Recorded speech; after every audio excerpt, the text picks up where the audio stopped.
Yo, can we all just take a minute to laugh at Arsenal and Kai Havertz? Huh? Did you see that today? Woo! Raj Groves believe in Chelsea FC, and it's a good day when Chelsea can laugh at the hated Arsenal as they go down to a Man United team who was down to 10 men in the third round of the FA Cup. That's right. Kai Havertz misses a penalty kick, and bye-bye, Arsenal. No FA Cup to you. And, I don't know, you hear that?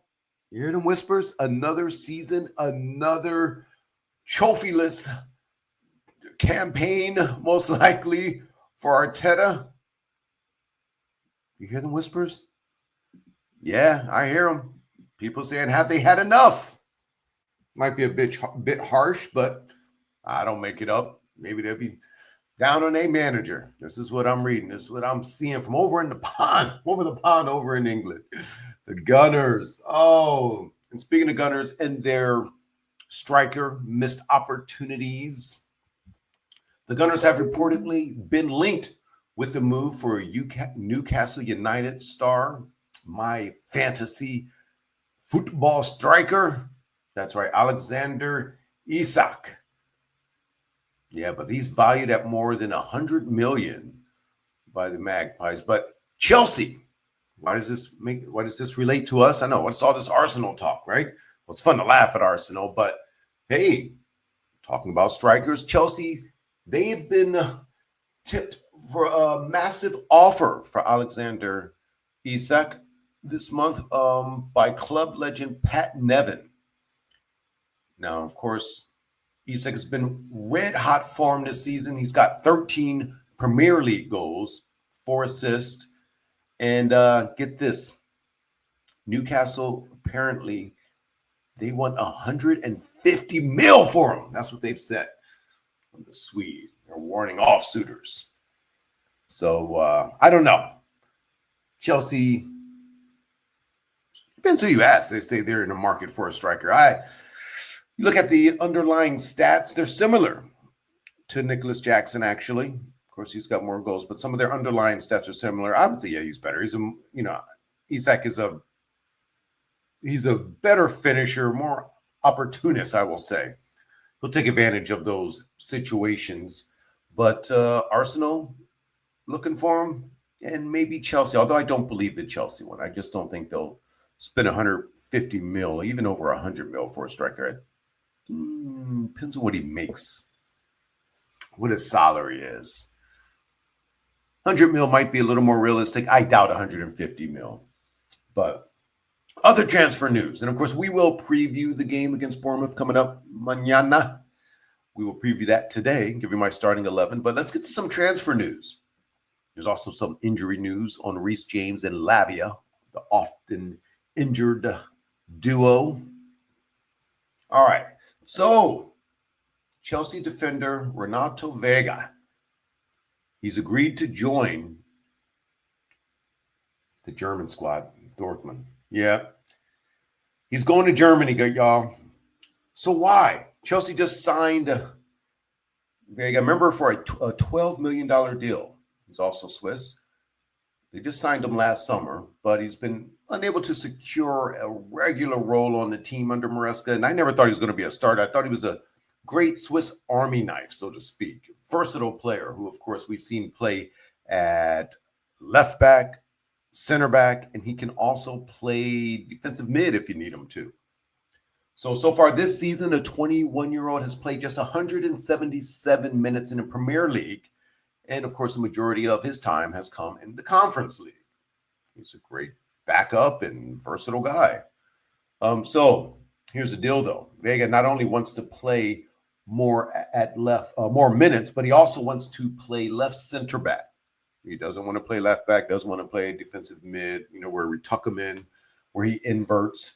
So now, word on the street is we can get 29 million. So that doubles. We're playing FIFA here. Buy him cheap, sell him for a little bit more.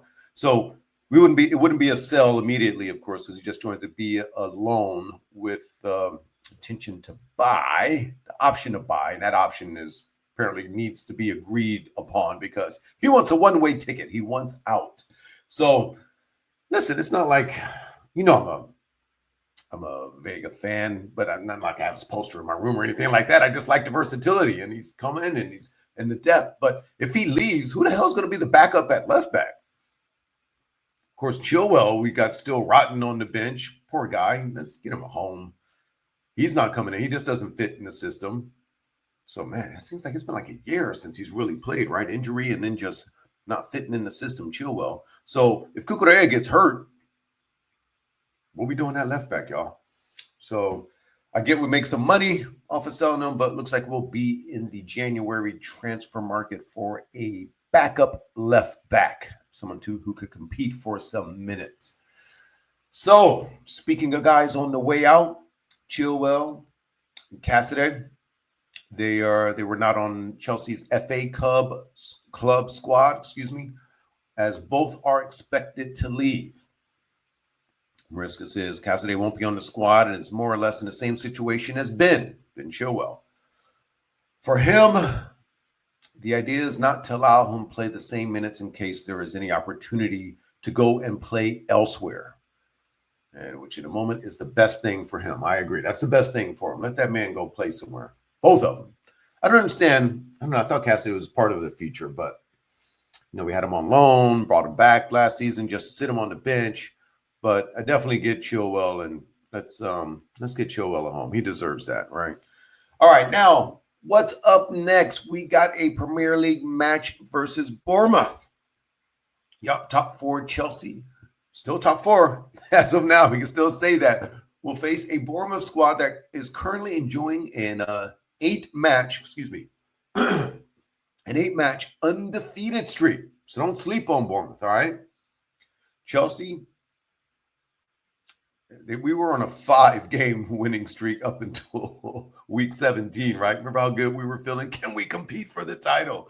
Oh, that seems like so long ago. We're now winless in the last 4 Premier League matches. Yeah, I know we won a FA Cup match, but that was against League 2 bottom team. But the Premier League, we've been suffering. So don't sleep on Bournemouth, guys. Can we return to form? Or will Bournemouth extend their undefeated club record? Their manager on extending their 8-game unbeaten streak when they beat Everton 1-0, a team that we did not beat. He said we had to be patient, even if we had been in control of the game and pushing them a lot. We've had chances, and they have a very good center backs and goalkeeper, and we couldn't make the difference until close to the end. So this is a patient team that will wait for their opportunity. Bournemouth. Yeah, so don't take them for granted. Now, good news in this match. The good news is Chelsea have dominated Bournemouth recently. In our last 5 matches, I believe we've won 4 of them with a draw.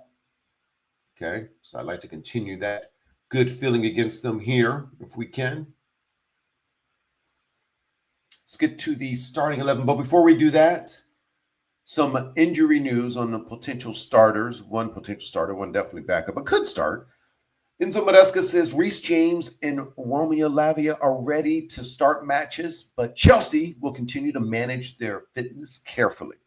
What's that mean? Expect them to play, but not 90 minutes. Now, Reece James has been restricted to just 5 appearances in all competitions this season. He started just 3 games in the Prem, so if he does start, which he could start, would he take him out at halftime again like he did in the FA Cup? Possibly, or bring him on at half. Anyway, I expect 45 to 55 minutes from Reece James. Lavia, we've needed him back big time. You've heard me talk about our double pivot with Enzo Fernandez and Moises Caicedo playing tons of minutes, 90 minutes a game. That can't continue. And I think at the end of the games, they wear down personally. That's my opinion. So Lavia has made 11 appearances in all competitions this season, either side of 2 spells of hamstring injuries. So my starting 11. Let's get to it, shall we? In the pipes. I feel like I'm the only man sticking up for this guy. The only one, the apologist, the Sanchez apologist. That's right. Questionable decisions with his feet, but the man makes saves. Big saves, I tell you. Left back, of course, Cucurella.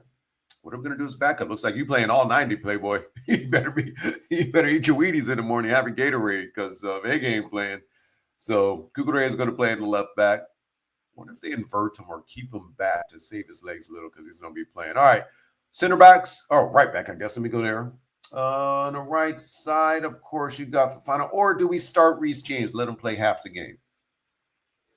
I say give him the captain's band and let him play while you got him. All right, in the middle, Colwell at 1, center back, and Josh Achapong. I like having a young kid. He's going to make some mistakes, but I'd rather see it from a young kid that's where they're growing pains than Disasi or Badiashile making mistakes. Badiashile might still be hurt. So anyway, give me Achapong as a center back. All right, double pivot. I just mentioned him, Caicedo and Enzo Fernandez. No surprise there. And in the middle, the CAM, the C-A-M. That's right, Cole Palmer. All right, here's where we get a little interesting. Sancho on the left for me. And give me Neto on the right. Now, we could see Nani Madueke, who's healthy to play. Sancho on the left. Give me Neto on the right. So I'll take Neto on the right. And up front, Nicholas Jackson. Got to get off this cold streak, Playboy. It's time to get some goals. That's my starting 11. Let me know yours. Comment down below. Subscribe. Hit a like. Help a brother out.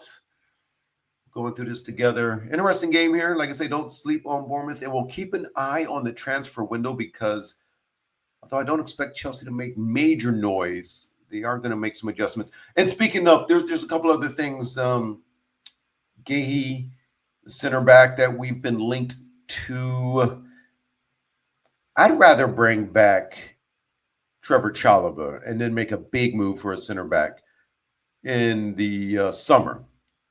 I feel like he comes over as just a little Band-Aid, but it's really not a difference maker for me. Let me know what you guys think. Lots of stuff to talk about. Man, we're going to do another one right after the game. We're going to head to the pub, of course, if you're in Los Angeles. And if you're in Los Angeles, of course, going through what's happening with the fires. I've got a friend lost a home. Some other people, a few days without electricity. Big ups to you. Keep your head up. I'll be helping out a little bit. My guys from Torque Law. They're lending some relief to firefighters, bringing them water and meals because firefighters are out there working 48-hour shifts. So in Los Angeles, we're going through it to get a little bit. But let's, maybe watch a match and just come together and just enjoy ourselves for a couple of hours and still get out there and be there for those that need it. And, of course, keep your thoughts on firefighters out there, too, because we're going to get some wins Tuesday through Wednesday. So we're not done yet, guys. But keep your heads up. Big ups to you. Raj Groves, believe in Chelsea FC. Let's get it, Blues.